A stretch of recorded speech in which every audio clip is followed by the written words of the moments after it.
Welcome back to How to Tickle Yourself. I'm your host, Duff McDonald, along with my co-host, Matt McButter. Today's guest comes to us from the Daisy Chain. We were introduced to him by our recent guest, Ellen Lee Scanlon. It's no surprise that they know each other. Ellen is a marijuana advocate and is trying to make a difference through her podcast and outreach. Ethan Nadelmann is working on an entirely different level.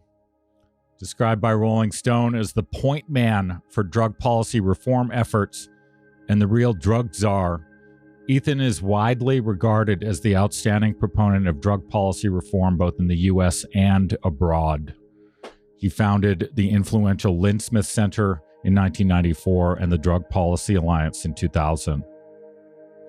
Born in New York City and with a triplicate of degrees from Harvard, and also a master's degree in international relations from the London School of Economics, Ethan taught politics and public affairs at Princeton from 87 to 94, where his work on drug policy attracted international attention.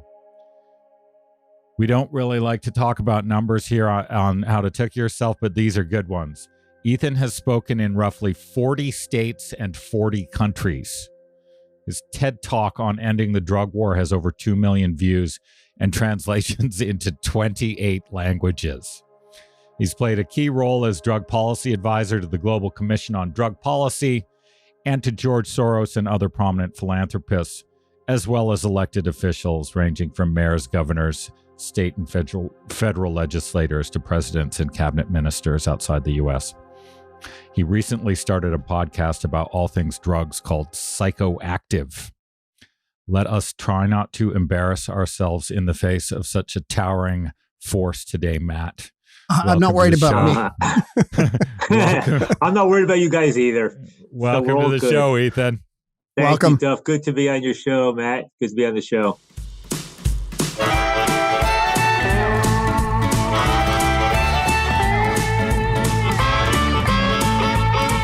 At the present moment, traveling town to town, the mystery of the motion, right here, right now, right here, right now, whoa, right here, right now.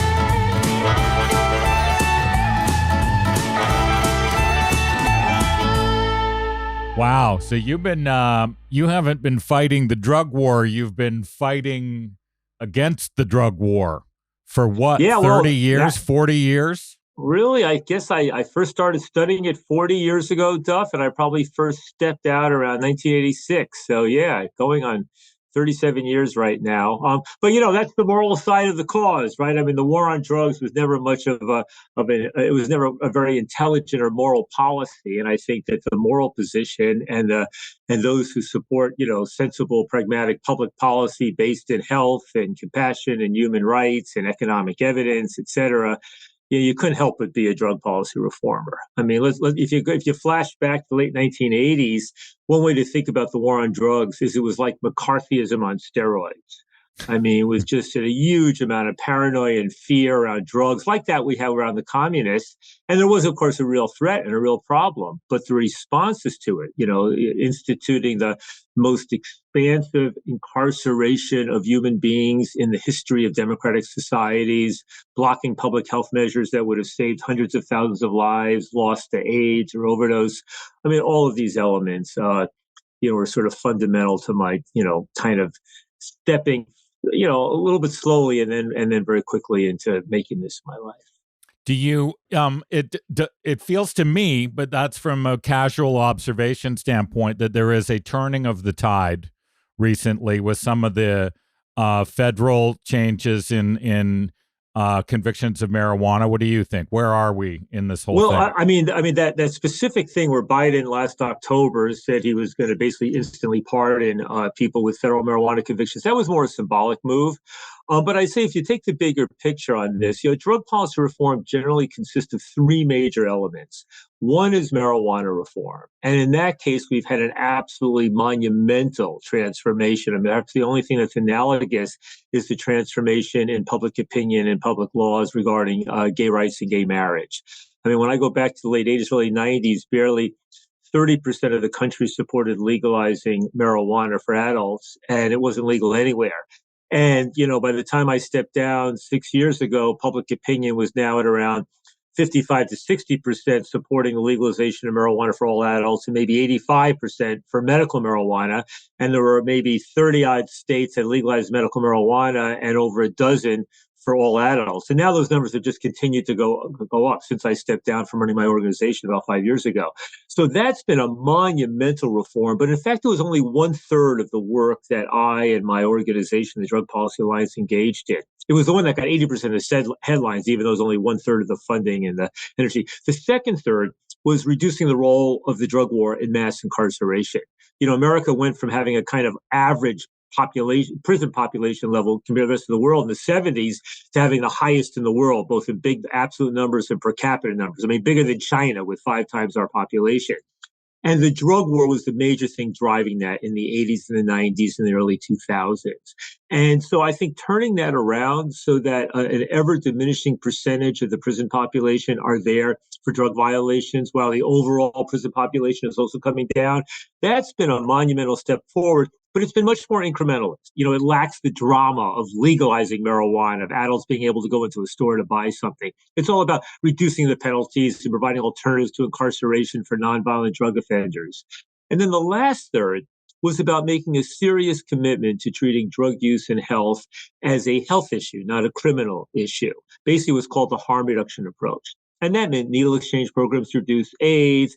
It meant overdose prevention programs, making naloxone, the antidote, available. It meant teaching a kind of sex education model to drug education. It meant teaching Americans about how Europeans were doing this in better ways. And in that case, we've made very substantial progress, but there's still a long way to go, and we still lag behind sort of more advanced parts of the world in terms of how far we've gone on this. But overall, I mean, I say you look at it, part of what's quite remarkable is it's almost a bipartisan thing now, where a majority of Republicans now support legalizing marijuana. A majority of Republicans support pulling back, not just Democrats, but pulling back the number of people locked up in prisons. Even Republicans supporting innovative harm reduction measures like needle exchange or overdose prevention. So yes, it feels good to have played a central role in a movement that's had a remarkable measure of success, but still has a long way to go. Wow. Who does the U.S. lag behind then? You said the U.S. lags behind more progressive parts of the world. Who's leading the way? Marijuana, on cannabis, we are. I mean, one of the great paradoxes, of course, is how did it come to be that the United States which was the evil empire, the global champion of the global war on drugs for almost 100 years, that we nonetheless became the global leader on marijuana reform, first for medical and more broadly. I mean, that, I think was in part because of the strategies, the political strategies, communication strategies we pursued here. So we are the leader in that regard, even if there are places like Canada or Uruguay or now Malta, I think, the island in the Caribbean, that have actually fully legalized marijuana at a national level where we have not done that yet.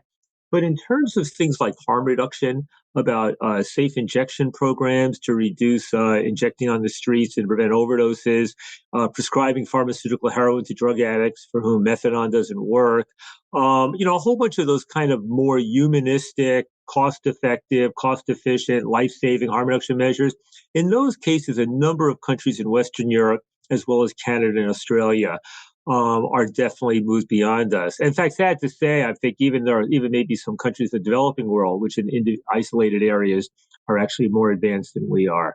We're making some progress here, but Joe Biden, he was an old-time drug warrior for many, many years. He's responsible for some of the mass incarceration and the opposition to harm reduction. Now, he's changed his tune. Obama began that change after we began, our advocacy got into a certain level, but it's not in his gut. He doesn't really care about it fundamentally. He's appointed some good people, but they're going slow on some of the things that would most effectively help reduce overdose fatalities, for example. And some of that's politics, because when you push the envelope on some of that stuff, you are going to get nailed by the Republicans and even some Democrats. And where are you? Tell us about Psychoactive. I guess it's on a bit of a hiatus, but what have you been doing with that show? Yeah, no, it was a great thing. I stopped running drug policy in 2017, took it easy for a while, been thinking about doing a podcast, right opportunity to pop up. And then a few years ago, Darren Aronofsky, the well-known movie director, who I'd known for many years because he was sympathetic to drug policy reform, he emailed me saying, "Hey, Ethan, how about hosting a podcast on psychedelics?" And I said, "Well, actually, I want to do one on all drugs." So he said, "Let's do it." So a couple of years ago, he and I, and his production company, Protozoa, and iHeartMedia, we teamed up to produce Psychoactive and put out 80 episodes over 80 weeks. 80th one just went up about a month or so ago, and it was everything, Duff, Matt. I mean, it was basically it was about the drug wars around the world, from Russia and Colombia and Mexico and Iran and the Philippines, to talking about psychedelic drugs and psychedelic therapists and researchers, to talking. I interviewed the head of the biggest marijuana company, and I interviewed the head of the biggest tobacco company. Right. I talk to people about drugs like kava or kratom, which many people don't even know about, but which are very interesting and not all that dangerous. We talked about alcohol prohibition. We talked about the history of alcohol. We talked about the overdose issue. We talked about the incarceration issue. So I just had on this wonderful spectrum of guests from, politicians like Senator Schumer from New York, or the former president of the country Colombia who won the Nobel Peace Prize, to people who were less well known, who were, so sometimes instead of going for the kind of, the biggest name in the field, I might pick some younger woman who was kind of rising star in the field, and, have them talk about things. So, I love doing it. I don't know how you feel about doing your podcast, but it was just a pleasure. A lot of work. I read whole books and spend a lot of hours prepping for these things, but I really enjoyed it. And I hope I think I'm going to take a break and maybe try to write a book now and then come back to it in a little while. So we'll see. So I'm just, for the people that are maybe, I know people, there are people in my circle, maybe that lean a little bit more to the right, that can't quite get there when it comes to, not necessarily, decriminalization, but full legalization. They're just worried that, and I think it's maybe unfounded worries, but they're always worried that, safe injection sites are actually going to make the problem worse. So give me what are the Cole's notes? I did actually read a book called Chasing the Scream a few years back. Yeah, Johann Hari, which it gave me some good kind of counterpoints to these arguments. But what are some Cole's notes counterpoints to these arguments for people that just say it's going to make the problem worse, or that are worried about even legalization and saying, oh, it makes accessibility too easy, it's going to create more addicts? Well, Matt, you kind of got to sort out the issues here, right? So the first one is on cannabis, marijuana. We really are talking about usually the word legalization means treating a drug like alcohol or tobacco, where adults can buy it over the counter in stores or online or what have you, right? Mm-hmm. And the only drug we've really gone that way with so far is marijuana. And many people who are identified as advocates of drug legalization don't support that model for most of the other drugs. So it's important to tease out the nuance of this sort of thing, right? The second thing is when it comes to the issue of full-scale legalization, which is what some libertarians and both left-wing and right-wing would support, which actually would mean making drugs like heroin and cocaine available over the counter. Very few Americans support that or have ever supported that. But for your conservative friends, the best thing they could do is to read the work of two of my most pivotal allies in my early years back in the 1980s and 1990s. And that was William Buckley, the most famous conservative intellectual in 20th century America, or at least the second half, and Milton Friedman, a Nobel Prize winning economist. Because those two guys were my allies. We allied together. I would be on Buckley's show, Friedman. You can see stuff on YouTube with the three of us. So, the conservative arguments for a radical legalization of the sort that goes beyond what I would support, they can go read those guys or their successors. Now, when you get into the intermediate stuff, like you're asking about safe injection sites, or for that matter, prescribing pharmaceutical heroin to people who've been addicted to street heroin and can't quit by other means, either drug-free or methadone or buprenorphine, the maintenance drugs, I think people need to understand that those aren't really legalization. Those are harm reduction. And in fact, there is substantial bodies of evidence from around the world that when you reduce the sanctions, when you decriminalize personal possession of small amounts of drugs for your own use, when you make naloxone, the heroin antidote, more widely available, when you have needle exchange programs, safe injection programs, when you prescribe pharmaceutical heroin, these are typically quite limited programs. They don't allow people to be selling drugs and advertising them in stores.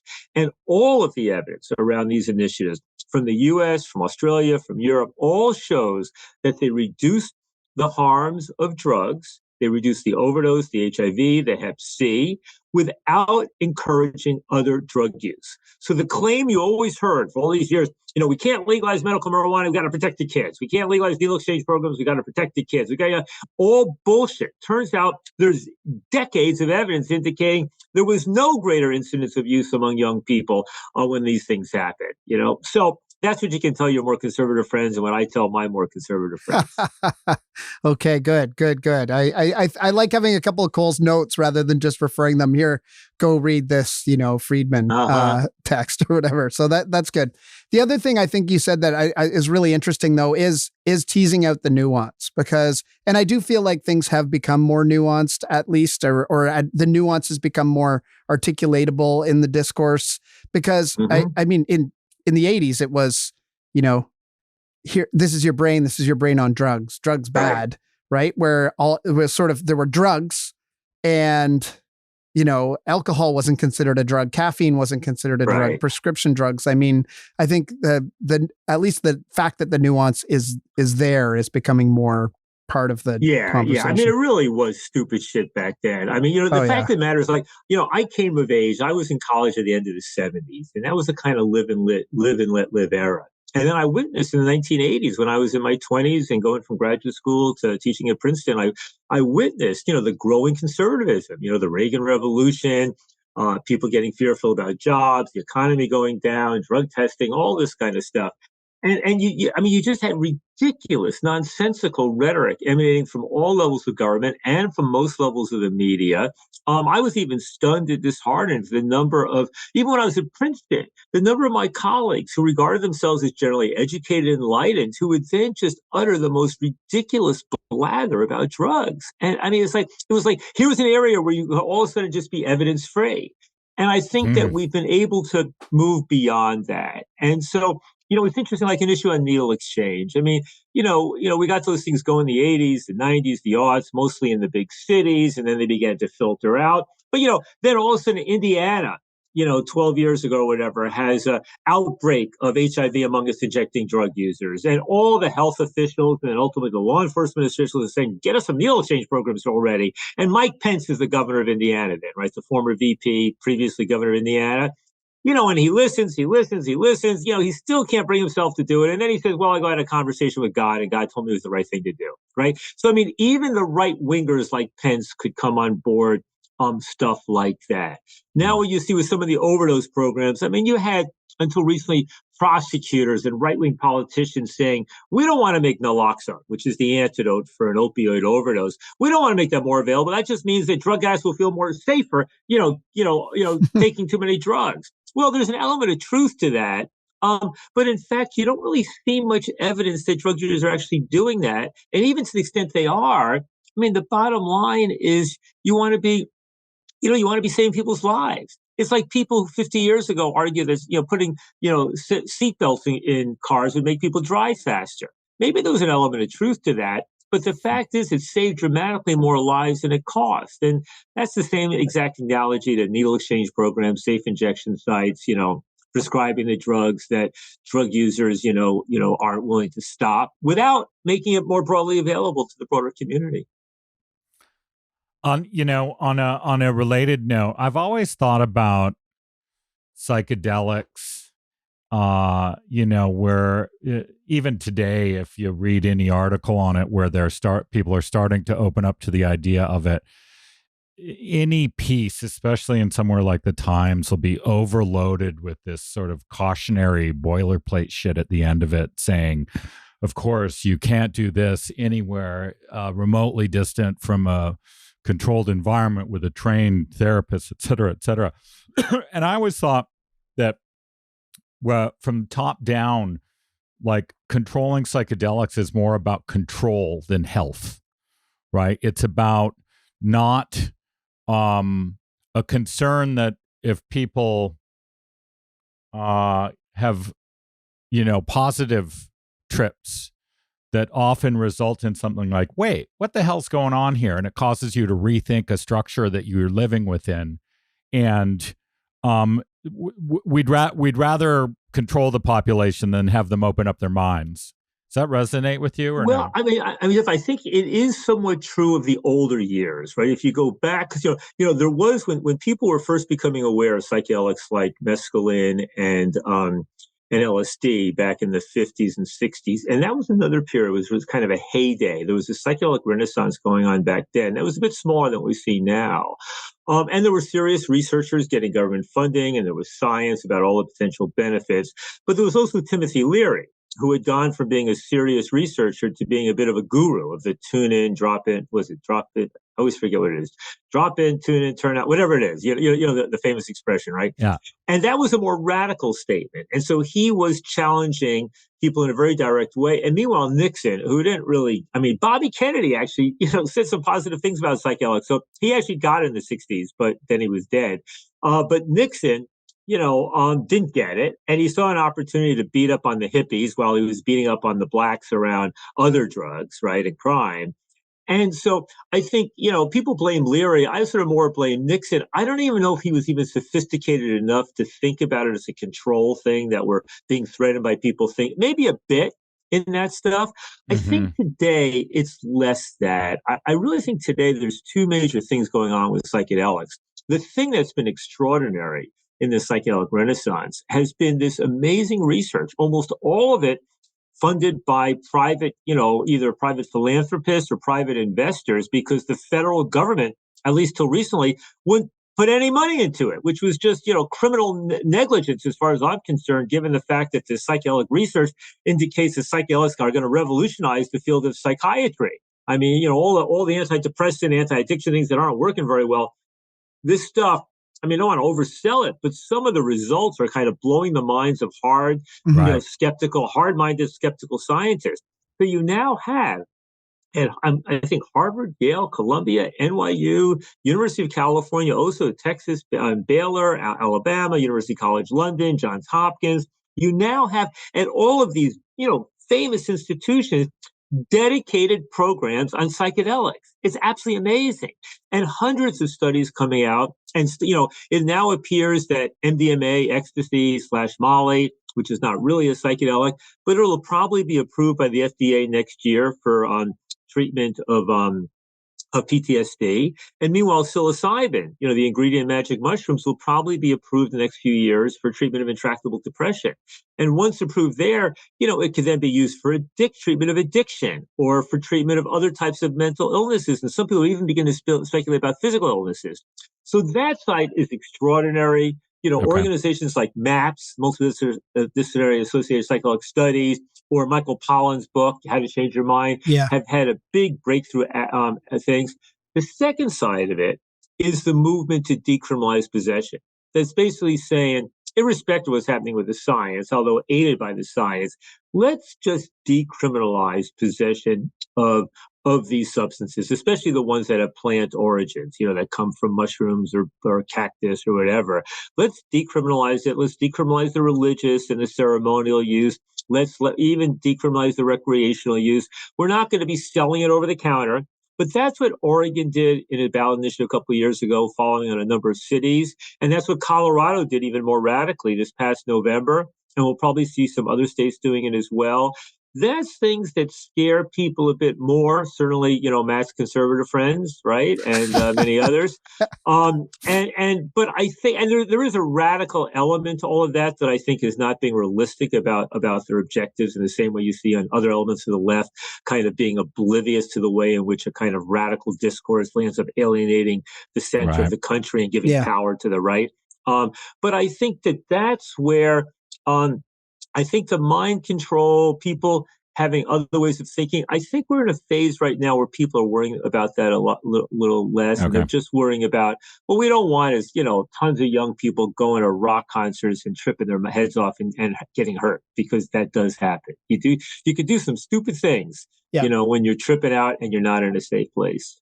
Yeah. I mean, speaking of those, conservative friends, one such friend, I was relaying some of the research that I'd learned about in Michael Pollan's book and How to Change Your Mind. And what one good friend's sort of reaction to that was, oh, great, drug addicts. And I was saying how it's actually great for, addictions. And he was like, oh, great. So drug addicts, just give them more drugs. That's what they need, more drugs. Yeah. Again, kind of maybe missing the nuance. That has been the kind of stupid response that people say about switching people from street heroin to methadone, or to buprenorphine, the other one, or say pharmaceutical heroin, which is done in about 8 countries around the world. And quite frankly, the difference between taking that drug in an illicit form and taking a legal form is perhaps the same as the difference, in fact, more so than drinking between a bottle of Seagram's whiskey and drinking a bottle of moonshine that might have been made with, what is it, ethyl or methyl alcohol or whatever, right? It's the same response you hear to people switching from smoking cigarettes to switching to e-cigarettes or snus or those pouches, where it's a radical reduction of risk when you switch from smoking cigarettes to taking nicotine in non-combustible forms. And you get that same old dumbass, just switching from one drug to another, which has an element of truth, because people can be dependent on that less dangerous form, but at least it's not really harming their lives. Sometimes it's the equivalent of being addicted to coffee, right? Now, with psychedelics, it's really dumb, because psychedelics simply aren't addictive. The only exception to that is the one legal psychedelic, which is ketamine, which when taken higher doses, it's short acting, but it can be psychedelic. It's also used in emergency medicine. It's used on battlefield medicine. Ketamine has a lot of uses. But taken in higher doses, it can cause forms of kind of a psychedelic thing. It can be addictive. You need to be careful with it. But when it comes to LSD and mushrooms and ayahuasca and peyote, you have to have an extraordinarily powerful will to addiction to actually get addicted to those things. So these things are very much therapeutic agents when it comes to dealing with. The most famous one is ibogaine, which comes from the iboga root in West Africa. And that's one, most of the psychedelics will cause people to have a kind of self-reflection and self-awareness and self-insight, right? The founder of AA, Bill Wilson, right. He was somebody for whom psychedelics played a powerful role. LSD played a role in his kind of recovery and transformation. But ibogaine, not only does it cause that kind of self-reflective thing that can cause people to have the spiritual insight that gets them beyond their addiction, it also appears to eliminate the withdrawal symptom of opioids, which is, quite remarkable. So we need more evidence on that. But these things, I don't want to call anything a miracle drug, but in the right hands, with the right people, done the right way, these psychedelics just offer absolutely extraordinary potential.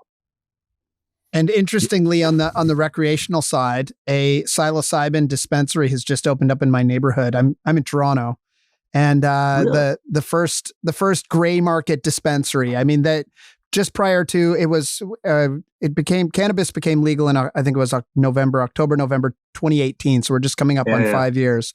And I think now with things kind of decriminalizing on the some of the hallucinogenic side, there is the same probably group that's decided they're going to open up these dispensaries, and the worst thing that's going to happen is they're going to get shut down. Nobody's going to, go to jail or anything. So they're just going to try and make as much money as they can. Yeah. Canada's been a little ahead of the curve. Australia just recently announced that they're going to allow doctors to start to prescribe psilocybin based mostly on the American evidence. But unfortunately, in the U.S., the DEA kind of gets in the way of letting, policy follow science. But I will tell you, Matt, speaking of Canada, Canada did legalize, we became the second country after Uruguay to legalize nationally about 4 or 5 years ago. And it was interesting.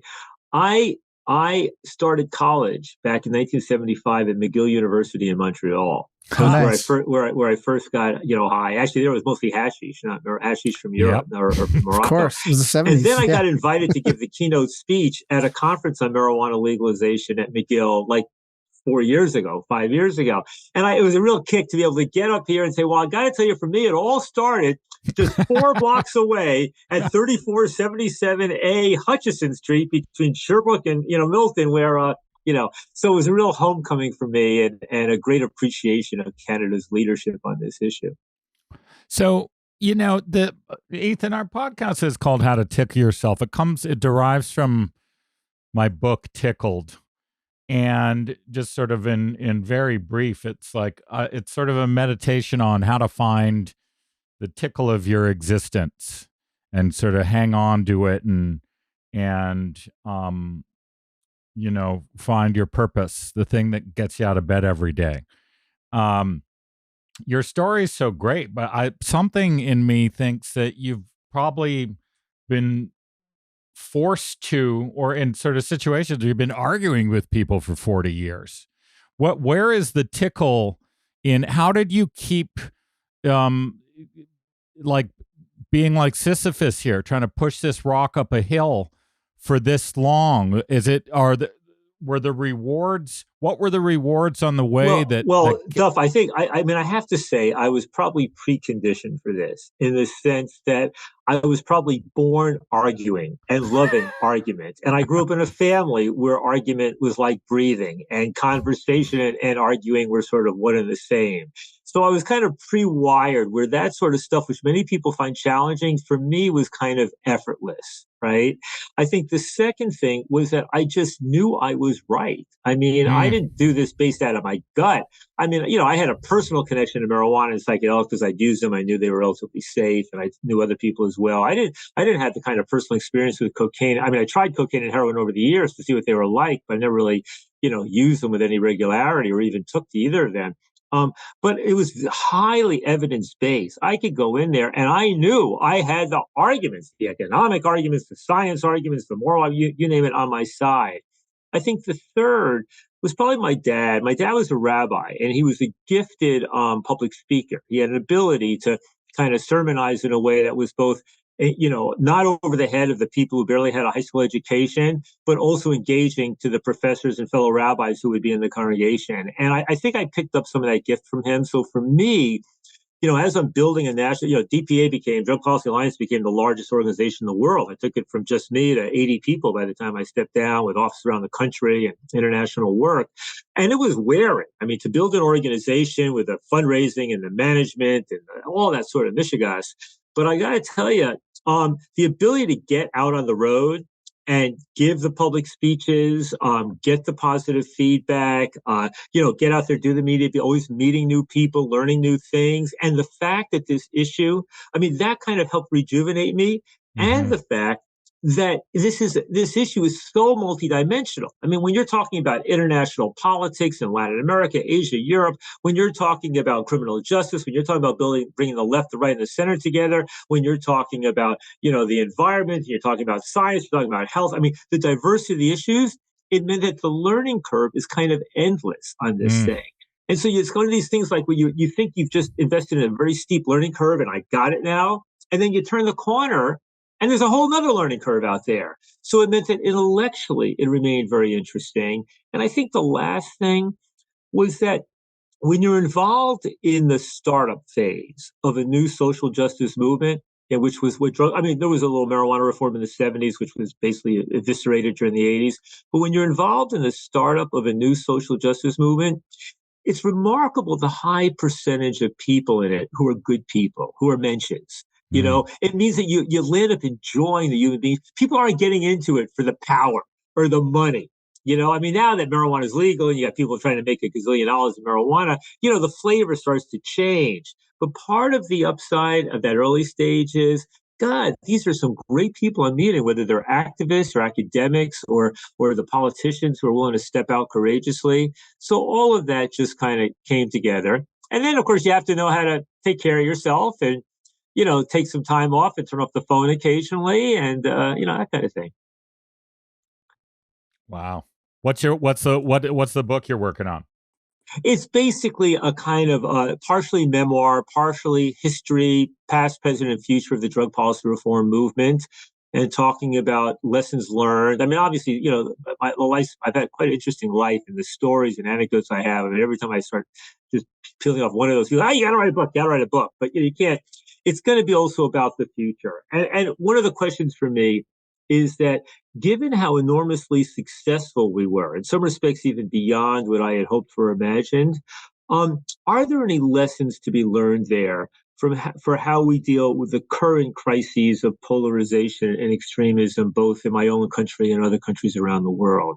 Were there things that we did about our coalition building, about our use of communications, about our framing of things, that helped drug policy reform advance when you couldn't do so without appealing to people who didn't agree with you on other political issues? Are there lessons to be learned there for dealing with what's going on right now? I mean, I'm profoundly worried that 2 years from now, a neo-fascist Republican Party has a decent chance of controlling the White House, both houses of Congress, the Supreme Court, and the majority of state governments. And that would transform the country I grew up in and transform the country to some extent from what it's, always on some level been, with, obviously big exceptions like slavery. But, so that's the number one preoccupation of my mind, and trying to think, is there something that we did that can help deal with this? Matt, are you feeling like you're a useful human being? I feel. Yeah, I gotta get out there and do something worthwhile. Yeah, I don't know if I've advanced human rights in the same way. So, Ethan, it has been a thrill to have you. Well, it's a pleasure to be on your podcast. I do think putting out podcasts, and educating and helping people, even if they're already, people say you're only preaching to the true believers. But the truth is, if you're complicating the issue and getting people to think more deeply about things, that is a net plus in our society. And especially if it's grounded in the right values. So, yeah, we're all in it. Yeah, and thank you to our mutual friend Ellen for introducing us. Yes, to get us to you. And we got a couple introductions to make for you. Our friend Joe Schrank is really big in harm reduction. I'll make that intro to you offline. And also our friend Chris Wink is someone I think you should meet, of course. Oh, yeah. No, as I said, I met Chris Wink. In fact, I think I said to you, Duff, I've been to more events at his place, sometimes involving psychedelics, than any other place in the city in the last year. So, yeah, no, he's doing some very good stuff, bringing people together. Yeah, he's a good friend. Thank you, Ethan, for all your work and efforts and insights here, and for illuminating us today. It's been great. Well, Thank you for having me as a guest. You guys take care. Cheers, Bye-bye. man.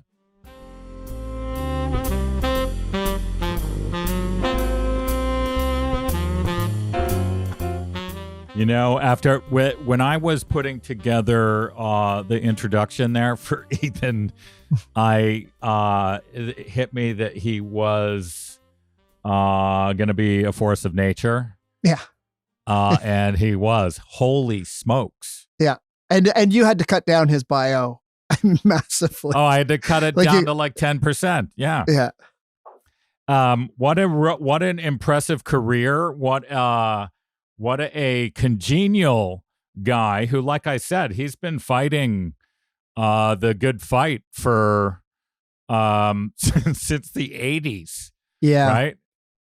Yeah, I thought it was interesting how he said it was easy for him to be pushing this boulder up a hill, like to be Sisyphus in this fight, because he knew he was right the whole time, right? And I feel like when I've had arguments with with friends about this, that might lean in, have different political leanings, I often know that I'm right as well. But I feel like the arguments on the other side are based in their gut feelings that people have, and their fear, or they're emotional. Fear. They're a fear. Yeah, they're emotionally based arguments. And he's the reason why he has known he's right is these are they're evidence based arguments, and it's not just the scientific evidence; it is the moral evidence as well. So that was great to talk to him. I have read on this subject.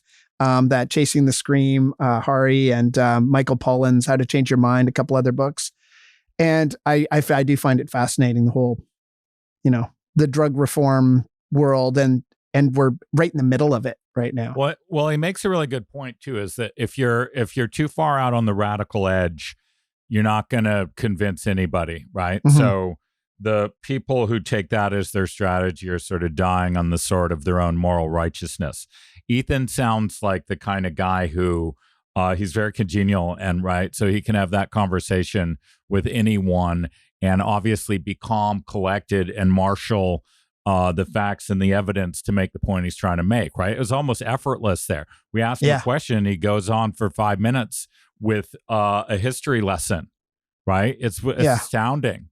That's what a smart and capable dude. I'm so glad we met him. Me too. All right, so shifting gears entirely here. I've got a crazy one for you today. A crazy one. Okay. It came from so I was thinking about what are the I've got one for yous, right? They're kind of like stuff that's hidden in plain sight. A lot of the time, a word within a word. The one I mentioned last week, I couldn't help but use it when I was talking to Joey, was badinage, which is the French word for light raillery or playful banter from the 1650s. We engage in badinage, you and me. So, of course we do. Bien sûr. Bien sûr. So, but hiding in plain sight. Okay, so then shifting gears there. What is a riddle, right? I looked up riddle before we got on here today. And the definition the internet gave me was a question or statement intentionally phrased so as to require ingenuity in ascertaining its answer or meaning, typically presented as a game. Yeah. Right. Which is why, I love games. I love puzzles. Are you going to riddle me right now? Riddle me. Well, then I was thinking, okay, what's the biggest riddle of them all? It's the riddle of the self. Right. And this is what yoga is after. And I think I've figured out a way to, I have a good explanation for what I think it is. And here it goes. So God dwells within you as you. That is the thesis of the yogis and a whole lot more, right? Christians as well. A lot of people, right? Which is that you are God. So, okay. So here's the game. You are both God and Matt. Okay. So God created this thing, this slab of reality we're walking around in, and he set you, Matt, loose in it as a game. Now, again, remember, this is you playing a game with you, right? God is all-knowing. He creates Matt, who forgets that he is all-knowing, and says, go see if you can figure this out. So as you go through your life, right, everything you see, like you've heard this, right, where people say everyone you meet is a chance for you to, sort out something about yourself, right? Mm-hmm. We all think it's the other person. It's like, no, it's a chance for you to figure out who you are. So everything you see, everyone you meet in your whole life, it's a hint.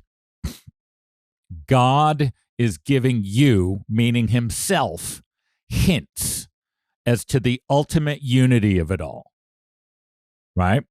So as you go through life, he's constantly showing up. So say you find a thing that you love, right? And you just think it's so amazing. And you're like, this is awesome. That's a hint, right? And God is constantly showing up saying, you need another hint. You need another hint. You need another hint. And he keeps doing that until you solve the riddle of the self.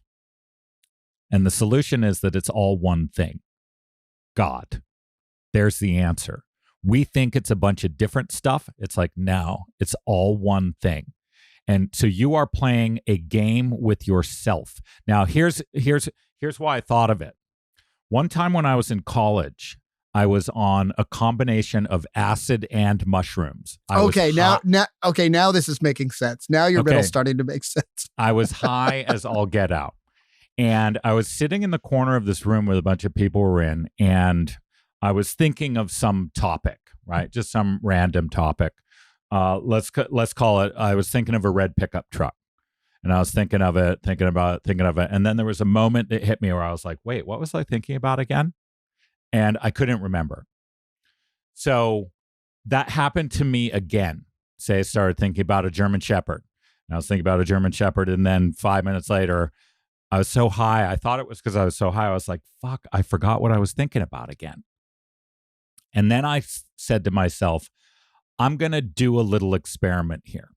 I'm going to think about a thing and see how long it takes me to forget that thing.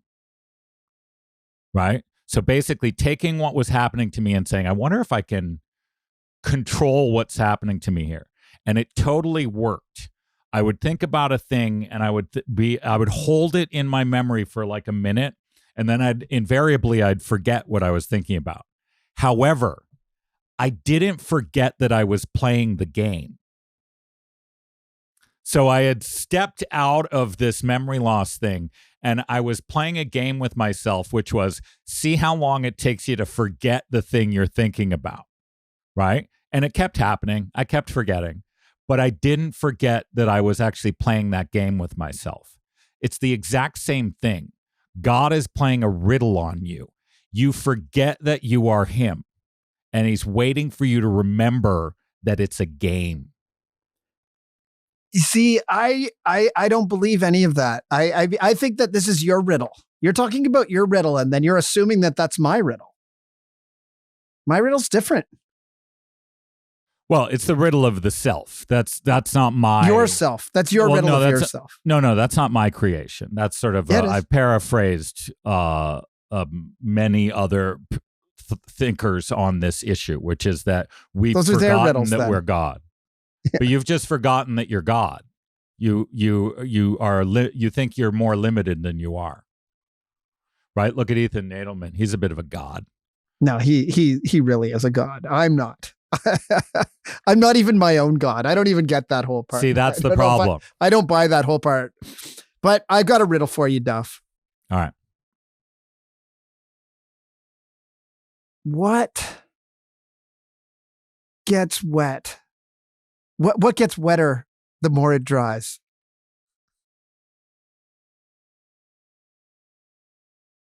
I don't know. A towel. Oh, that's a good one. We just got a towel warmer in our bathroom. It's one of those. I was just trying to think, what are some of those, like those kid riddles? I used to have like up here dozens of them that I could bust out in the car, or when I was a camp counselor on trip was a great one. Cause you're like hours and hours. It's like, okay, what, I used to have jokes aplenty too. I turned to Marguerite in the car the other day and said, you got any jokes? And she didn't. And I didn't either. I used to like have all those joke books. I could wheel them out plenty. I think it's our phone, or partly our phones are responsible for like ruining our memories. Because it's all available at the tip of your fingers. It's like you need a joke. Oh, you can search for it. So whatever that part of our brain, that sort of like recall part that used to store all of the jokes, it doesn't have to flex anymore. So yeah. All right. So I got some Oribindo for us again. So to close out, so as someone who, unlike Ethan Nadelmann, I've never tried heroin just to see what it was like. Too chicken. But in terms of the other drugs, done a lot of the drugs. And I think one of the interesting and somewhat misguided points that people try to make a little too aggressively is that it's medicine, plant medicine, especially with something like mushrooms. I think they can be helpful in opening your mind, but medicine in any form is kind of a crutch. And here's Oribindo on it. He said, "We laugh at the savage for his faith in the medicine man. But how are the civilized less superstitious who have faith in their doctors? The savage finds that when a certain incantation is repeated, he often recovers from a certain disease. He believes. The civilized patient finds that when he doses himself according to a certain prescription, he often recovers from a certain disease. He believes. Where is the difference?" And then he goes on, he says, drugs often cure the body when they do not merely trouble or poison it, but only if their physical attack on the disease is supported by the force of the spirit. If that force can be made to work freely, drugs are at once superfluous.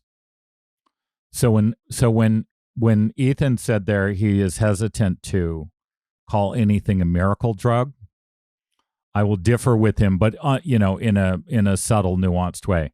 I think the miracle drug is existence itself and life and experience, right? As long as we're looking for something to solve us that we put in our mouth, we're missing the point. You got to get out there and live your life. And if you do that, nothing can really hurt you. Except for diseases. Those two. I will stick to my doctor, but you go ahead. Okay, you go one ahead more and or stick to your spirit. He says the spirit within us is the only all-efficient doctor, and submission of the body to it is the one true panacea. Right? It's called belief. Right? The world is what you make it. I have a doctor too, and I went to him for back pain in November. But I'm at this point, I'm willing that back pain out of existence. I'm telling myself it's not real. You tell me how that goes. Thank you for listening, folks. We'll be back with you next week. Bye-bye.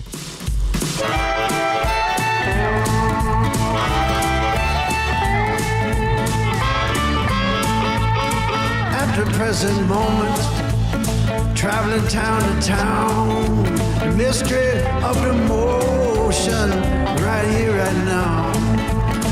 Right here, right now. Whoa, right here, right now.